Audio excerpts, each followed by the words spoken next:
के लिए तो उसी मार्ग पर चला जाएगा। लेकिन अगर कई मार्ग हैं तो लोग उसी मार्ग से जाएंगे जो मार्ग अच्छा होगा। लोग कहते भी हैं कि ये खराब मार्ग से न चला, चाहे थोड़ा समय लग जाए, लेकिन अच्छे वाले मार्ग से चलो। और अच्छा मार्ग है कौन सा, मैं आपको बता दे रहा हूं, जो कि शंकर जी के शिष्य है परशुराम जी। और शास्त्र कहता है जो अपने गुरुदेव के चरणों की रज अपने नेत्र में लगाता है, तो गुरुदेव के चरणों की रज मित्र ये केवल रज नहीं है, ये क्या है, ये गुरु पद रज मृदु मंजुल अंजन, ये है अंजन।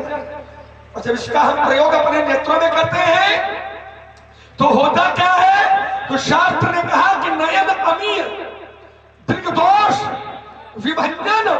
और जब नेत्रों में अंजन का हम प्रयोग करेंगे तो होता क्या है, तो शास्त्र ने फिर हमें प्रमाण दिया कि जथा सुवंजन अंज दृग साधक सिद्ध सुजान। अगर लोग लगा ले तो कौतुक देखें, कौतुक माने खेल खेल में देख लेंगे, भूत शैल बन भूतल भूरी निधान। अगर गुरुदेव के चरणों की रज हम अपने नेत्रों में लगा ले तो पर्वतों में क्या हो रहा है इसकी जानकारी हो जाएगी, वनों में क्या हो रहा है इसकी जानकारी हो जाएगी, धरती में क्या हो रहा है इसकी जानकारी हो जाएगी, और धरती के अंदर क्या हो रहा है इसकी भी जानकारी हो जाएगी। तो समस्या धनुष तोड़ने वाले की खोज, तो गुरुदेव शंकर के चरणों की रज मस्तक पर लगा, नेत्रों में लगा। और जब गुरुदेव के चरणों की रज अपने नेत्रों में लगाओगे तो धनुष तोड़ने वाला कहाँ छुपा है इधर बताने की आवश्यकता थोड़ी पड़ेगी। मिथिला में होगा तो मिथिला में दिखाई पड़ेगा, यहाँ से भाग गया होगा तो जहां गया होगा वहां दिखाई पड़ेगा। अगर वनों में चला गया होगा, छुप गया होगा वन में तो वहां दिखाई पड़ेगा, पर्वतों में छुप गया होगा तो वहां दिखाई पड़ेगा, धरती में होगा तो यहाँ दिखाई पड़ेगा, और धरती के नीचे चला गया होगा तो वो दिखाई पड़ेगा। तो जहाँ दिखाई पड़े धनुष तोड़ने वाले को खोज करो, लेकिन ये मार्ग उचित नहीं है, ये मेरी दृष्टि ऐसा कहती है। स्वामी जी प्रणाम। हाँ, क्रोध बहुत है, क्रोध के मूल में भी कुछ न कुछ है, क्योंकि धनुष टूट गया है इसलिए क्रोध कर रहे हो। एक बात बता दे महामुनि, ये तो क्रोध का करना धनुष का टूटना है, धनुष टूट गया है इसलिए क्रोध कर रहे हो। तो बहु धनुही तोड़ी लड़काई, बाल्यावस्था में हमने बहुत तोड़ी है, और जब बहुत तोड़ी तब कबहू ना असरिश, तब कभी भी ऐसा रिश नहीं किया। जब बहुत तोड़ी तब दर्शन नहीं दिया, तो आज धनुष टूटा है तो दर्शन दे रहे हो, और दर्शन के साथ में भीषण है ना, ये ठीक नहीं है। क्या धनुष के प्रति ममता है? और यदि ममता है, यदि ममत्व है तो क्या हेतु, इसका क्या हेतु है, क्या कारण है, व्यक्त करें मुझ पाद प्रत्याशा। राजकुमार लक्ष्मण ने हमारे द्वारा कथित घोषणाओं के विरोध में अपना एक आरोपित प्रश्न पत्र तैयार करके प्रस्तुत किया और उस पर एक प्रश्न चिन्ह लगाया। लक्ष्मण ने कहा यही धनु पर ममता के ही हेतु, इस धनुष पर ममता का हेतु क्या है? मैंने ललिकाई में बहुत धनुइयां तोड़ी, तब परशुराम जी ने ऐसा क्रोध नहीं किया, और आज इस धनुष के टूटने पर परशुराम जी इतना क्रोध कर रहे हैं। तो यही धनु पर ममता के ही हेतु, इस धनुष पर ममता का हेतु क्या है? इसका एक वाक्य में उत्तर ले लो सुमित्रानंद लक्ष्मण, कि जो स्थिति प्रज्ञ मनुष्य होता है उसके जीवन में ममता नहीं होती, और मैं स्थिति प्रज्ञ हूं इसलिए मेरे जीवन में ममता का कोई हेतु नहीं है। इसलिए राजकुमार लक्ष्मण, धनुष के प्रति मेरी ममता नहीं है, क्योंकि ममता शब्द की जो व्युत्पत्ति है वो व्युत्पत्ति प्रेम धन आसक्ति के अव्यय का नाम ममता है। प्रेम और आसक्ति के मध्य के अव्यय का नाम ममता है, और प्रेम और आसक्ति ये स्थित प्रज्ञ मनुष्य नहीं करता। जो स्थित प्रज्ञ व्यक्ति है वो ममता नहीं करता, इसलिए परशुराम के जीवन में ममता नहीं है। प्रथम उत्तर द्वितीय उत्तर लक्ष्मण ने कहा बहुधनवी तोरी ललिकाई कबो ना सरिस कीन गोसाई। जब यहाँ वार्ता एक की चल रही है तो ये बहु को बीच में लाकर क्यों खड़ा कर रहा? धनुष तोड़ने वाला एक, धनुष एक, तोड़ने वाले का विरोध परशुराम एक, है ना? तो फिर ये बहु को लाकर बीच में क्यों खड़ा कर रहा है? राजकुमार लक्ष्मण, बहुत तोड़ी होंगी लेकिन बहुतों का वो महत्व थोड़ी है जो एक का महत्व अधिक है, बहुतों का महत्व कम है। बहुत की अपेक्षा एक अधिक महत्वपूर्ण है, एक का महत्व अधिक है। मैं ये नहीं कहता कि बहुतों का महत्व नहीं है, लेकिन एक की अपेक्षा बहुतों का महत्व कम है। बहुत हो और 6 न हो तो उन बहुतों का कोई महत्व नहीं है, लेकिन एक का महत्व अधिक है, एक अधिक महत्वपूर्ण है। और जो धनुष टूटा है वो एक टूटा, तोड़ने वाला भी एक है, एक ने ही तोड़ा है, इसलिए बहुतों की आवश्यकता नहीं, तो बहुतों का प्रमाण पत्र देने की भी कोई आवश्यकता नहीं। तो ये बहुधनवी तोड़ी ललिकाई क्यों? ये नहीं होना चाहिए। बहुत तोड़ी गई लेकिन वो बहुत एक की बराबरी में नहीं है। एक एक की बराबरी में तो हो सकता, एक दो की बराबरी में हो सकता, लेकिन एक बहुत की बराबरी में नहीं हो सकता, क्योंकि बहुतों का महत्व वो नहीं है जो एक का महत्व है। इसलिए बहुत की आवश्यकता नहीं। द्वितीय उत्तर। तृतीय उत्तर बहुत कम समय में लक्ष्मण की वार्ता का उत्तर। लक्ष्मण ने कहा परशुराम जी कर्म प्रधान विश्व करी राखा, जो जस करे तस्फल चाखा। जो जैसा करता है उसे वैसा फल मिलता है, जो जैसा कर्म करेगा उसे वैसा फल मिलेगा। तो फिर तारका ने तो बहुत अपराध किया अपने जीवन में, उसको भगवान ने अपना पद क्यों दिया? कर्म प्रधान विश्व करी राखा, तो फिर तारका तो बहुत बड़ी अपराधनी थी, और उसको परिणाम देखिए क्या मिला। एक ही बात प्राण हरि लीना, और दीन जानते ही निज पद दीना। परमात्मा ने अपना पद दे दिया, और वो पद कैसा है? तो लक्ष्मण ने ब्रह्मवाणी का एक आधार लिया था, विश्वमेव भोक्तव्यम कृतं कर्म शुभाशुभम। उसी ब्रह्मवाणी में नारायण कहते हैं कि मेरा जो पद है वो पद कैसा है, वो मेरा धाम कैसा है। तो ब्रह्मवाणी में नारायण ने कहा न तद भास्ते सूर्य, न जहां सूर्य का प्रकाश है, न शशांको, न जहां चंद्रमा का प्रकाश है, न च पावकः, न जहां अग्नि का तेज है। यदि गत्वा, जहां जाकर नंद वर्तन्ते, वापस नहीं आना पड़ता, लौटना नहीं पड़ता। तत्धाम परमं मम, तत्पदम परमं मम, वो मेरा धाम है, वो मेरा पद है। और देखिए उस अनाचारी अत्याचारी तारका को भगवान ने वो पद दे दिया जो पद बड़े बड़े योगियों के लिए दुर्लभ है। तो ये कोई तुम्हारा सिद्धांत नहीं है बेटे, ये कोई सिद्धांत नहीं है। कर्म प्रधान विश्व करी राखा, जो जस करे तस्फल चाखा। ये दृष्टांत हो सकता है, ये लौकिक नियम हो सकता है, लेकिन वैदिक नियम तो ये भी नहीं है। वेद में तो मूल में ईश्वर इच्छा मूल में है, परमात्मा कृपा मूल में है। इसलिए राजकुमार कर्म प्रधान, जैसे ब्रह्मवाणी में एक बार एक जगह और कहा नारायण ने, ज्ञानान दग्ध कर्माणि, जो ज्ञानी जन होते हैं, परमहंस, संन्यास की 4 कोटियां होती हैं, बृहद्रथ, कुटीचक, हंस और परमहंस। तो जो परमहंस है उसके जीवन में तो ये नियम नहीं लगेगा कर्म प्रधान विश्व करी राखा, जो जिस करे तस्फल चाखा। जो हंस है उसके जीवन में ये नियम ही नहीं लगेगा कर्म प्रधान विश्व करी राखा। यद्यपि हंस भी विश्व में है और परमहंस भी विश्व में है, लेकिन उनके ऊपर ये नियम नहीं लगेगा कर्म प्रधान विश्व करी राखा, जो जिस करे तस्फल चाखा। इसलिए ये सिद्धांत नहीं है, दृष्टांत हो सकता है। दृष्टांत बनते हैं, अपवाद बनते हैं, न्याय संगत नियम बनते हैं, लेकिन ये भूतपूर्व मूल मतलब रूपक में ये सिद्धांत नहीं माना जा सकता। कर्म प्रधान विश्व करी राखा, और जो जिस करे उसको फल चाखा। तृतीय उत्तर। चौथा उत्तर लक्ष्मण के प्रश्न का।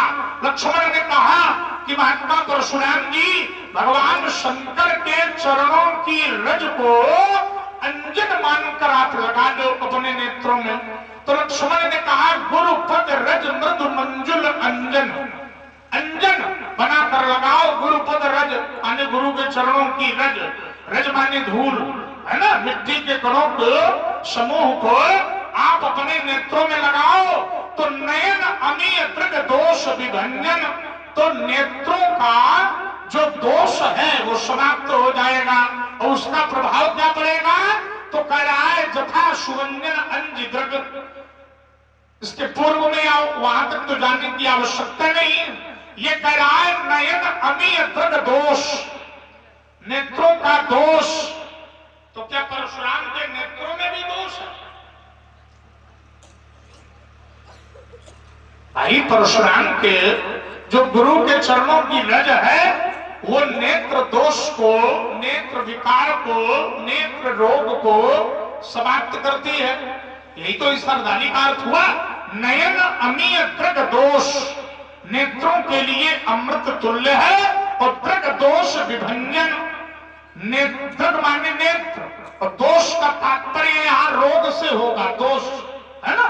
दृग दोष और विभंजन माने नष्ट करने वाली, समाप्त करने वाली। क्या है? गुरुपद रज मृदु मंजुल अंजन। तो नयन अमीय दृग दोष विभंजन। तो क्या परशुराम के नेत्रों में दोष है? ये भी तो प्रमाणित होना चाहिए। अगर परशुराम के नेत्रों में दोष है तो गुरुपद रज मृदु मंजुल अंजन का प्रयोग हो, और अगर दोष है ही नहीं तो फिर रज मृदु मंजुल अंजन का कोई प्रयोग नहीं बनता। और मैंने तो ये जाना है कि परशुराम के जीवन में कोई रोग है ही नहीं। वो चाहे नेत्र का हो, चाहे गले का हो, चाहे गांठों का हो, चाहे मुख का हो, चाहे नेत्रों का हो, चाहे कर्णों का हो, चाहे पंच ज्ञानेंद्रियों का हो, चाहे पंच कर्मेंद्रियों का हो, और चाहे मन का हो, लेकिन कोई रोग नहीं है। क्यों? क्योंकि मैंने अपने जीवन में रोगों पर और दोषों पर विजय प्राप्त कर ली है। आजन्म ब्रह्मचारी स्यात् ब्रह्मचर्य व्रते स्थितः जरा मरण व्याधि नाशार्थम। व्याधि माने रोग, व्याधि माने कष्ट, मैंने इन पर विजय प्राप्त कर ली है। आजन्म ब्रह्मचारी स्यात् ब्रह्मचर्य व्रते स्थितः जरा मरण व्याधि नाशार्थम ब्रह्मचर्यम पालय। और ये लक्ष्मण कहता है नयने अमीय दृग दोष। तो दृग दोष बेटे नहीं है, दृग दोष नहीं है, दृग रोग नहीं है, दृग दोष नहीं है। इसलिए विचार करने की आवश्यकता है। रही बात धनुष तोड़ने वाले को खोजने की, रही बात धनुष तोड़ने वाले को प्राप्त करने की, तो जब हम चाहेंगे धनुष तोड़ने वाले को प्राप्त कर लेंगे। ये तो हमारी विधा है ना, ये हमारी विधा है। और विधा है कैसी? बड़ी कठिन है। इसीलिए मैं क्रोध करके पूछ रहा हूं। अतिश बोले वचन कठोरा, कल जल जनक धनुष के ही तोड़ा, देख दिखाओ मूड न दयाजू, और उल्टो मैं ही जहां ले ही तू राजू। क्यों? क्योंकि एक कठिन विधा है।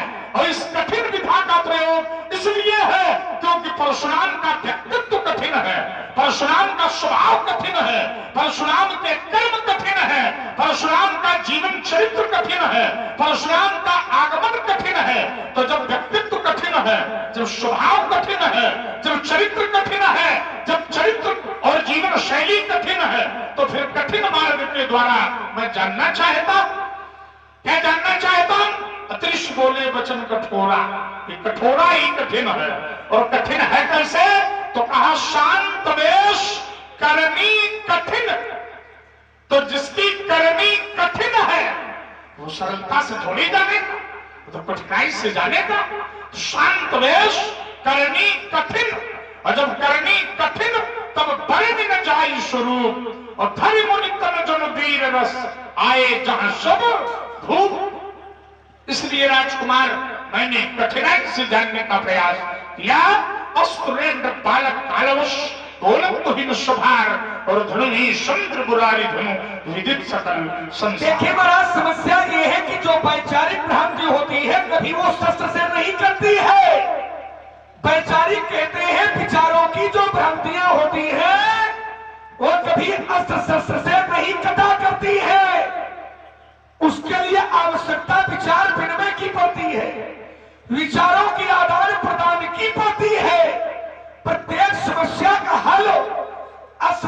नहीं होता है पूज्य। अस्त्र शस्त्र लोग अंतिम विकल्प के रूप में स्वीकार करते हैं। जब बातचीत से समस्या का समाधान नहीं होता है तो अंतिम विकल्प के रूप में लोग अस्त्र शस्त्र उठाते हैं और अस्त्र शस्त्र चलाते हैं। लेकिन आपका जीवन की शैली अलग है। छोटी समस्या हो तब भी फरसा है, और बड़ी समस्या के लिए ये तो पैदा किया गया है। आइए महाराज, जहां से आपने विराम लगाया है, मैं परितर्क की श्रृंखला का वहीं से शुभारंभ कर रहा हूं। हमने कहा धनुष तोड़ने वाले की खोज करना है, क्योंकि ये समस्या है, समस्या। और इसी समस्या को ध्यान में रख करके आपने ये घोषणा की है कि सो बिलगाओ बिहारी समाजा। अगर ऐसा ना किया गया, न तो माने ना माने नहीं, और ता माने तो। अगर ऐसा ना किया गया तो मारे चाहिए सब राजा, सब राजा मारे जाएंगे। तो ये एक समस्या है कि धनुष तोड़ने वाले की खोज करना चाहते हो, धनुष तोड़ने वाले को प्राप्त करना चाहते हो, धनुष तोड़ने वाले को उपलब्ध करना चाहते हो, लेकिन धनुष तोड़ने वाले को कोई भी बता नहीं रहा। उसके लिए मैंने कहा था कि शंकर जी के चरणों की रज लगाओ। आपने कहा कि हमारे नेत्रों में कोई दोष है क्या? अगर दोष हो तो चरणों की रज लगाई जाए, और दोष ना हो तो चरणों की रज का कोई औचित्य नहीं बनता है। ऐसी बात करते हो महाराज, आप परशुराम हो, है ना? हम कहते हैं अगर नेत्रों में दोष नहीं है तो गुरु के चरणों की रज लगाना क्या गलत है क्या? क्या नहीं लगाना चाहिए क्या? जब दोष हो, जब कमी हो, तो क्या तभी गुरु को प्रणाम करोगे? क्या तभी गुरु के चरणों की रज अपने नेत्रों में लगाओगे? अरे रोग हो चाहे ना हो, लगाओ। और जब लगाओगे तो शास्त्र कहता है कि जे गुरु पद अंबुज अनुरागी, तो ते लोग कहूं बेदहु बड़ भागी। जे गुरु चरण रेणु सिर धरही। दोष हुए तब ही नहीं, तब तो स्वार्थी हो जाओगे भाई। आपने कहा दोष है नहीं तो हम कहे लगा भाई, अगर दोष है नहीं तो ये तो फिर गलत हो जाएगा। गलत नहीं है, सही हो जाएगा। शंकर जी के शिष्य हो, शंकर जी के शिष्य हो। और ये आपने कहा क्या मेरे नेत्रों में कोई दोष है क्या? तो धनुष तोड़ने वाला इसी सभा में बैठा है। ईमानदारी से बताओ, इतना तपस्वी व्यक्तित्व हो, दुनिया की बातें बता गया, रोग नहीं है, व्याध नहीं है, वहां ब्रह्मचारी है, बड़े तपस्वी है, पर धनुष तोड़ने वाला इसी सभा में बैठा है। वो आपको दिखाई नहीं पड़ रहा है कि ये दोष नहीं है क्या? धनुष तोड़ने वाला इसी सभा में उपस्थित है, लेकिन आपको दिखाई नहीं पड़ रहा। हमने कहा गुरु के चरणों की रज लगा, तो कहते दोष थोड़ी है, दोष हो तो लगा। अगर दोष ना हो तो कोई औचित्य नहीं, ऐसा नहीं है। दोष हो चाहे ना हो, पर नियम कहता है अगर सच्चा शिष्य है तो गुरु के चरणों की रज रोज लगाओ, रोज, क्योंकि ये बुरा काम नहीं है। और जब रज लगाओगे, आपने कहा मेरा चरित्र कठिन है, बढ़िया बना रहा है। आपने कहा मेरा वेश कठिन है, बना रहा है। आपने कहा मेरा पूछने का तरीका कठिन है, बना रहा है। पर यह कठिनाई का प्रयोग कहां करोगे? समस्या तो यही है ना भाई। धनुष तोड़ने वाला मिले तो खाम मारो, वो आपका मारे, आप जानो वो जाने। पर पहले तो धनुष तोड़ने वाला मिले ना, क्योंकि अगर धनुष तोड़ने वाला मिलेगा नहीं तो अपनी इस कठिनाई का प्रयोग किसके ऊपर करोगे? इनके ऊपर करोगे ना? इन्हों धनुष तोड़ने वाले आएगा। यही तो मेरा तर्क है भाई। कठिनाई है, आप कठिन हो तो आप कठिन किसके लिए हो? तो सबके लिए होगा। आप कठिन हो तो क्या सबके लिए कठिन हो? अरे जो बुरा करे उसके लिए कठिन बनो, और जो अच्छा करे उसके लिए सरल बनो। ये नियमावली है। सबके लिए कठिन अगर बनोगे तो ये नियम ठीक थोड़ी है भाई। जो गलत करे उसके लिए कठिन बनो, और जो अच्छा करे उसके लिए सरल बनो। परमात्मा की ये नियमावली है। परमात्मा कहते हैं कि जो अच्छा करता है उनकी रखवाली करता हूं, और जो गलत करते हैं उनको मैं मारता हूं। क्योंकि कठिन परमात्मा से ज्यादा कोई कठिन थोड़ी है, लेकिन परमात्मा से ज्यादा कोनो सरल भी नहीं है। तो जो कठिन है वही सरल भी है। आप कठिन हो, अच्छी बात है, लेकिन सरल भी बनो। कठिन बनो पापियों के लिए, दुष्टों के लिए, राक्षसों के लिए, यहाँ कठिन बनो, लेकिन साधु संत महात्माओं के लिए सरल बनो। क्योंकि